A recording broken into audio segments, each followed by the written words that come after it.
program on Arlington Independent Media. I'm Michael Shea, the host of this episode of Civics.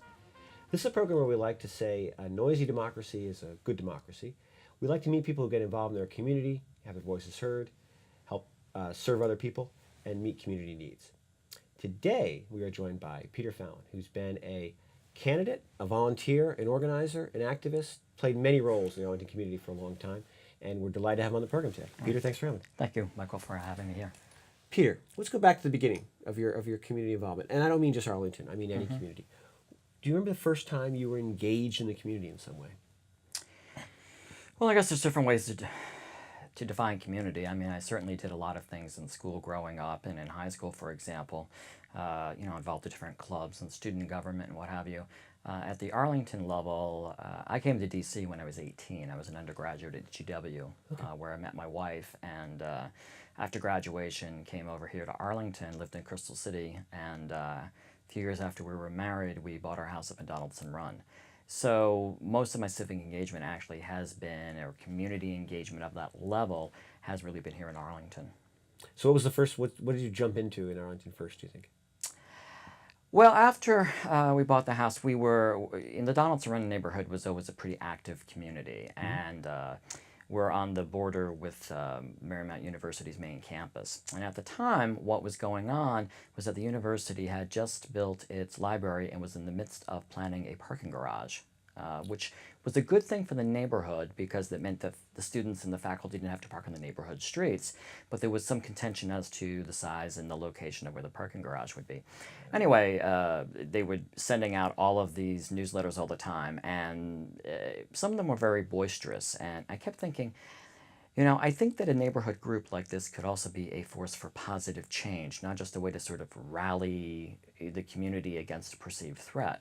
And so my wife and I actually went to a meeting and decided to get involved. And as with many organizations or community levels, community groups in particular, you find that it's a fairly small group of active people who then have, you know, a broader circle to, broader, you know, community to reach out to when they need to for more help and things. And that got involved. So it was really thinking, gosh, this isn't the end of the world that, you know, a parking garage is being built, though I could certainly appreciate at the time that those who lived closer to it, they might see it that way. Right. So what are some of the other organizations that, first I want to go back to, you mentioned earlier what you were like back in high school. So what were you like? What kind of student were you? What were your interests? Well, I went to high school in Arizona, actually, and yes, I grew up actually in New York, but when I was 12, my parents separated and I went with my mother to Arizona. And that was a very radically different place because I grew up 100 yards from the Atlantic Ocean in New York and then lived smack in the desert. And then, of course, New York, it's a very different type of personality and people versus in Arizona where it's very different style of people, very friendly and open, and you know, people give you the shirt off their back and whatever, versus in New York where your guard is up more. And but in high school I did things, you know, I mean, it was, you know, honors student and top 10% of the graduating class and all that. There were subjects I definitely liked and did really well in, but I actually had what was at the time an undiagnosed learning disability, which partly manifested itself in certain subjects that were harder for me. Oh, okay. But I went to kind of a junior high program that was probably, in terms of the philosophy, it was Montessori based. Right. In terms of its approach. That was good and bad, I think, for me. And everyone is different. It was good in the sense that I got to really explore things I liked, like history and geography and some aspects of science. It wasn't as good in the sense that it didn't have the structure to require that you sort of, you know, do all the subjects equally. And then, of course, transitioning to a more traditional high school where, okay, then you had to get back into gear with that. Yes. So undiagnosed because it wasn't understood at the time, or? No. Okay. It was, I actually, with the exception of my parents, all of my relatives, aunts, uncles, my sister, cousins, are all in education, mostly in special education. Right. And there was always a strong focus on you do well in school, you learn, your family helps you, and things like that. But at the same time, you really had to work at it as a student. It was about you doing well.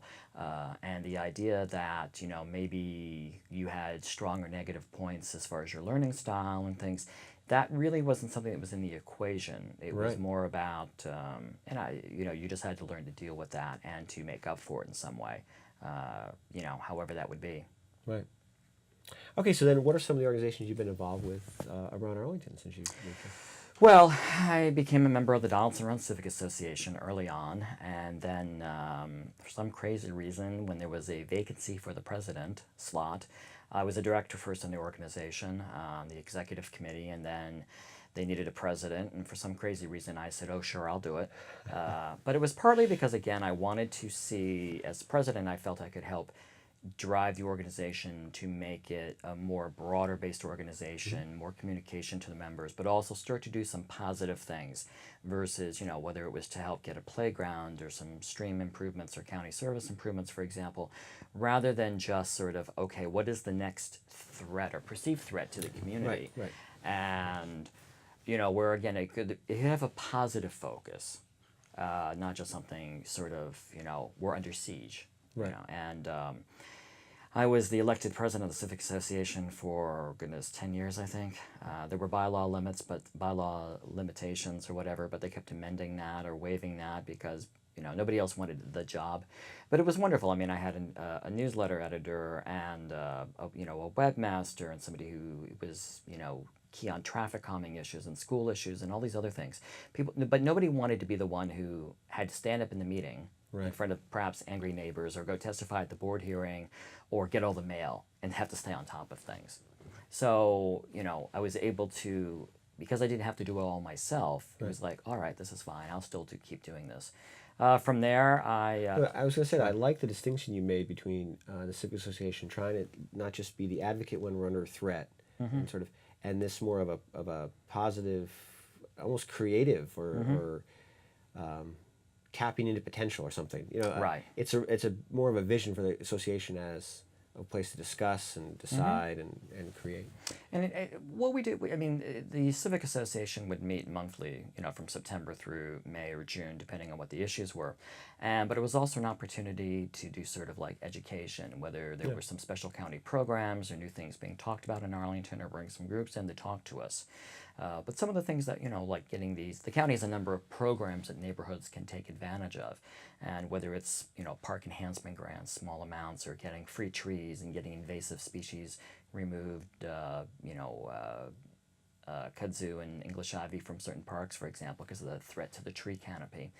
But also it was a way of, okay, well, we need to get a few potholes taken care of, and we need some better drainage on certain roads, and, and so having that, it was also a matter, I think, of working collaboratively with the county, Right. while advocating for the neighborhood, but building some of those partnerships and relationships so that they were there when you needed them later on, because that allowed, made it easier to move strategically and to get a better result. Right. Okay, then I cut you off. What Oh, was your next organization you involved? Along the way, I got a reputation, and in fact, I have a little certificate at home signed by the county board members at the time that I was awarded this sort of, appreciation certificate as being the voice of reason on a number of county issues. And in that, my view has always been that reasonable people can disagree, and that you might think one thing and I might think another, and that does not inherently, mean that one is right and one is wrong, or that mine is the way it should be and not yours. You have to be able to look at those perspectives and respect them, and not everyone can do that, and that's a strength that people have told me that I have. And so I ended up representing the community on several task forces, one related to Cherrydale revitalization, ultimately 3 on the Cherrydale fire station, 1 on a dog park up at Madison, arterial traffic calming, a whole slew of weird, wonky sounding things. And one thing sort of led to another, and then I ended up being, having sort of been seen as a reasonable person, and which, not everyone necessarily is in Arlington at times, because, it's your community and people feel passionate about it, and I respect that. But sometimes, it's like, okay, take a deep breath, and because everyone feels passionate, but not in the same way on the same point, and that's where we often butt heads against each other in Arlington. That led ultimately to a appointment to the Planning Commission. Right, right. And the law requires that a planning commissioner also serve on the transportation commission, and I did that for 3 years. I had the dual voting seat on each organization. One seat is dual. Yes. Right. Right. You were a full county board appointed member of both commissions. Right. And so that really developed a lot of or expanded on my interest in transportation-related planning. For example, I chaired a zoning committee of the Planning Commission for 3 years. I was a member of it for, 9 years, my 9-year period on the Planning Commission, as well as long-range planning efforts over the years. And I'm somebody who always, if I'm going to get involved, I get involved. Yeah. You know, I'm not just going to sort of show up at the meeting or whatever. I'm trying to be engaged as part of the group and do my research and my homework and try to learn from, the materials as well as from the other people. Right. Different things that you've done. Has it been, you find yourself applying skills that you kind of learned elsewhere, either through school or work experience, or is a lot of the community involvement really learning by doing? Or is it a balance? It's definitely a combination, and I think it's a balance as well. Yeah. I think the subject matter expertise that you get on the details, because the devil is in the details, as they say, and the details matter to a lot of people in Arlington. So you have to be able to acquire that knowledge and understand how it all works together. That I think you learn as you go along, and that has served me well over the years, and was part of the motivation for deciding to run for office when the time came. As far as skills that I felt that I brought that were unique, not unique, but just that you're able to use. Well, I think things that I brought to the table Yeah. that were unique to me, I'll say, was things such as having been a former auditor, an analytical perspective, a healthy professional skepticism, which is also something that you have to be able to present to people in a way in which it is not threatening to them as well. A willingness, a business perspective. I've never worked in the government sector. I've always worked in the private sector. And I think that sort of gave me a different perspective at times about how things would be done. I think the typical, and this is simply my observation, I'm not making an opinion on it, but a lot of people who get involved in Arlington have certain types of backgrounds, whether it's professional or otherwise, and these are pluses that they bring to the process. But we're sort of a victim of our own success in that way, and that I think our public processes and our commissions often attract some of the same people. And it's hard for folks to, if they don't identify with that, to always appreciate that.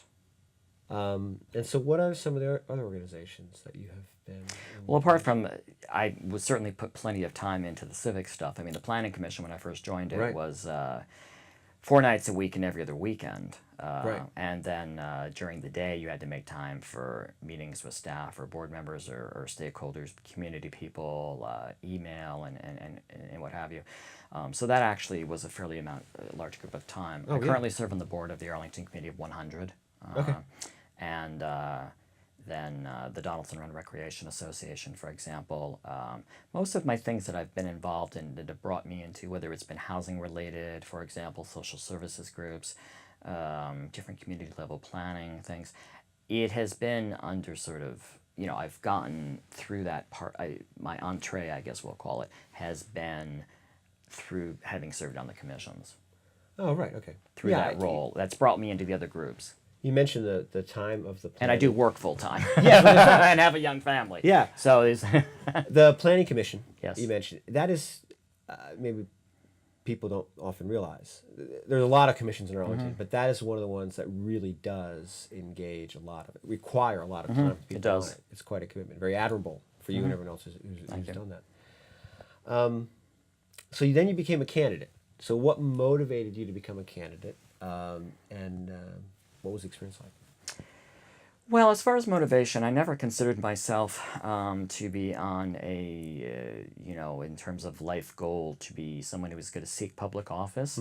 And I didn't get involved in things as a way of sort of strategically mapping that out or making either certain personal associations with individual people or with groups or with causes. It was more a matter of, and this was, and people would give me feedback along the way that I was interacting with. that there was a need for somebody who didn't have a dog in every fight, who could get involved and be fair and really try to listen to different perspectives and, in some ways advocate for people who didn't feel as if they were always being heard. And so really that was more the track I was on. Okay. And I'm also a strong believer in the good government movement, which I think we certainly have a history of in Arlington. And at the same time, because we've had that history, I think that we've probably also taken it somewhat for granted. That's a good point. And, It's easy to take for granted. It's easy to take for granted. There are things in Arlington. I mean, a former county manager once said that in Arlington we don't have a lot of big problems. We make a big deal out of a lot of little problems. Well, the truth is probably somewhere in between there, but I think there's a valid point there that, we're dealing with school enrollment and crowding issues, but we have strong schools. Right. There's things they need to do to improve, certainly, to serve the needs of all the students. This is a safe community, as far as, and, a lot of things, we don't have a lot of problems that other areas around us do, or certainly other parts of the country. Right. And so it was a matter of when an opportunity came up 2 years ago when Barbara Favola moved on to the state senate, and then more recently when Chris Zimmerman decided that after a number of years he was going to retire from the board and go into the private sector. That created open seats, and I saw both as an opportunity in which I should pursue, because I do believe very strongly that a candidate, as a voter, I believe a candidate should have direct experience and bring something as far as besides just personal ambition, right? Right. And because at the end of the day, the county board is elected to make decisions, and you can't delegate that responsibility to commissions or task forces or community groups. Those are an important part of the Arlington way for collecting information and feedback and engaging the community, and I'm a big supporter of that. But at the end of the day, the county board has to make a decision, and I think you have to be informed and understand the consequences and balance competing priorities. Right. And as a planning commissioner, versus some of the other commissions or bodies I served on, where you have your charge and that's the thing you're going to really advocate for. Right. At the planning commission level, it was all of those things were somewhat equal, and as they would be at the county board level. And you have to understand that there are competing priorities, and that doing this means you can't have that, and what are those up or downstream consequences? Right. Did you have fun as a candidate? Oh, yes. Overall, yes. There are times in which you think to yourself, my God, why am I doing this? Because there's a certain amount of just constant to it. You've got a deadline of the election. It is, yes, there's a deadline to the election, and you don't always know exactly when that deadline is. Yeah. And every voter is different. Yeah. And you have to, well, you don't have to, but I'm somebody who tries to engage personally with each one. And you have to, I mean, I was proud of a number of endorsements I received from prominent citizens in the county who I had worked with, who could say heartfelt things about me. But in some cases where, it was, even having worked with them for years, in one degree or another, where, I'd be on the phone with them for hours. If the call went, if the cell phone died, I called you back, I called them right back, and people who said to me like, wow, you brought a depth to this conversation that I haven't had with other candidates or even with other elected officials in some cases. And it must be exhausting, and because you're going out a lot for the planning commission, you're going out and do other things, but those are, I'm not saying those aren't hard work to get through the meeting, but you're not on like you are when you're the candidate and you're campaigning, you're on. I would say that I definitely went to bed earlier during the campaign season. And the other thing is that, yes, you have to have a 30-second stump speech, or a 1-minute stump speech. There's different speeches for different things or whatever, introductions. However, you need to be able to stop and listen to the voter and hear what their concerns are, because most voters want to be heard. Yes. Okay, if they've bothered to answer the door or answer the phone, okay, or come out to something where you are speaking, or you have or they have, you're at some other quasi-social civic opportunity and you strike up a conversation with them where, okay, they are now the most important person to you as the candidate. Just as an elected official, it should be the most important person to you, at that time when they're engaging in some other matter. But there's never enough hours in a day. There's a Right. saying that you do learn who your real friends are. But at the end of the day, it's also about politics, and you don't take it personally. Right. And that was something that I learned from, the first go around in 2012, and definitely learned again this time. Yeah. So. Yeah, and you make a good point about at that forum or even that encounter, they want to be heard because, in a sense, it's their forum as well. And it And a is. good campaign is an opportunity not just to hear candidates, but to hear the community. Right. Yeah. And in Arlington, you have a lot of people who have a history of being really involved in the community and who know a lot about various subjects, far more than I do, and I readily admit that. But who will then engage you in that, and they're really looking for a true, meaningful conversation with you on that point. But you can't do that quickly. Right. But I think at the same time, voters also recognize if you're trying to make the numbers. And, when I walked the neighborhoods, I walked the neighborhoods. I wasn't being driven around. Right. And though being driven is a lot more, you can get more houses that way because when you're working from certain targeted lists, which is the other side of the equation, who is going to vote and get them out to vote for you. Right. And versus, so you're not knocking on every door in the street. You might knock on 2 houses in this block and then you've got to go 4 more blocks before there's anyone to go for that's on your target list. And that's a problem with having a short campaign cycle and the fact that only certain people get out to vote. And obviously I had to go after people who had a history of voting in an Arlington County Democratic Caucus firehouse primary, whether for school board or county board, who had a history of that. We don't know who they voted for, but we know that they turned out for an event, as well as trying to engage other people who might be motivated to come out and vote for me, who might not have gone to these things in the past. You're working off certain lists, and you don't have the time or the financial resources to go after 100,000 voters. For a general election, I think it's different. You have party resources behind you, and a much wider electorate that you need to go for. Right. But the first step in my situation as a Democrat is to get first my party's nomination before I can then worry about, I have to get through that before I can worry about, the broader electorate and overall. That's normal. So. I just want to shift gears for a second because you have done a lot and keep doing a lot and find the energy. So what motivates you? What inspires you? Or who inspires you? What motivates you? How do you keep at it? What's your secret? Well, if it was a secret, I shouldn't tell. But I don't think it's quite that unique. I have a very strong sense of fair play is important to me. Okay. That people should get a fair hearing at something, and that I didn't, as I'm fond of saying on the campaign trail and otherwise and elsewhere, I didn't just fall off the turnip truck.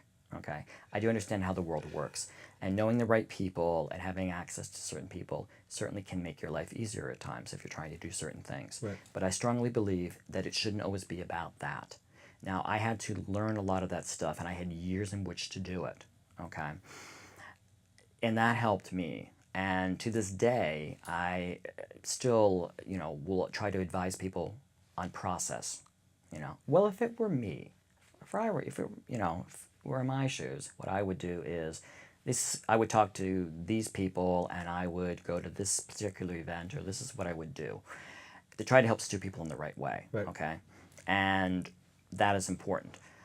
In Arlington, the public process, which I'm overall a supporter of, it is a very time-consuming thing that does help to be sponsored into it.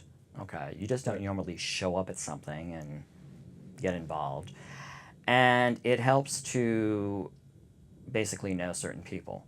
All right. I felt I learned that for the hard way myself over the years, and I've tried to help other people in that respect. But what motivates me is that people should have a fair shot, not just be on the inside. Mm-hmm. And there were times earlier on as a Civic Association president where I was, pulled aside at times by different people and said, this is how we do it, and we're going to talk to these other people at these events that are not available to you, Peter Fallon, and we're going to win. And I thought, well, maybe you will. But I'm persistent. Yeah. Especially when I think that I'm doing the right thing. Right. All right. And other people tell me I'm doing the right thing. All right. Where I will stick with it and keep going at something. It's, I don't feel that everyone can win, but I don't think life has to be one wins and one loses. Right. So for me, it's really a strong sense of fairness, that it shouldn't be just about influence. Right. And that if you're going to ask people their opinion, you should be willing to listen and not just sort of view it as, well, I'm going to educate you on what I plan to do, as your county government, for example, and you hope to win you over. Right. When in fact, if you're going to ask for input, you really need to ask for it, listen respectfully, take it in, try to work with it. Right. Now, you can't make everyone happy because there's very different opinions on many things in Arlington.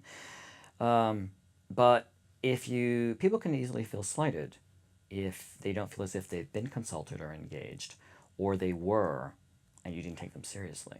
Right. When in fact, years ago I worked for a company that required everyone at the company to take this whole 1 week training program, and that dealt with ultimately the broader scope was appreciating diversity. But one of the key things, and I consider this life-changing, was the awareness of the difference between intent and impact. Right? Mm-hmm.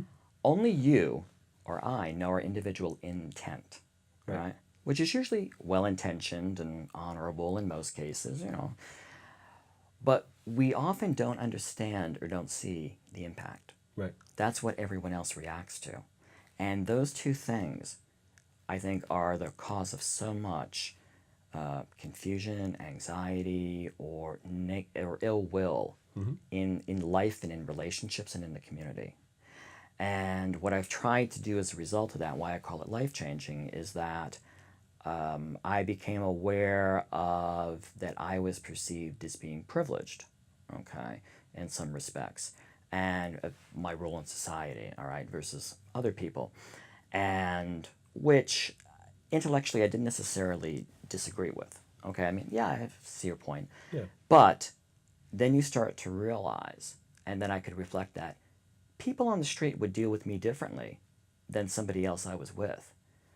At a time in which I managed teams of people who were biracial, for example, I had different different backgrounds, and being in places where they were treated one way and I was treated another, okay? And realizing that, okay, this is how people interact with each other, and that's a much broader issue about society, that, no one person can solve, of course, but what it taught me was that I had to be more aware of how others perceived me, okay? And that trying to engage somebody in their own language on their issue, was something that could be really appreciated because people thought, okay, you are taking an interest in me. Or on the other hand, it could be seen as, in a negative way, where they didn't, well, you're telling me something, and they wanted it to be the other way around. So that's always a challenge. That is always a challenge. Mm-hmm. But I'm glad you're struggling with it, or working with it. We're all better off. Peter, I want to thank you for coming on the program. I want to thank you for asking me. It's been delightful having you here. I also want to thank our volunteer crew. We've had LJ LaComa on camera. We've had Dario Bagueno and Steve Cordle in the booth. Great volunteers as always. Most of all, I want to thank Peter Fallon for working so hard. Thank you, Mike. So long to make your community a better place to live. Thank you, but many other people have do this now, and I hope we'll do this going forward. Yes.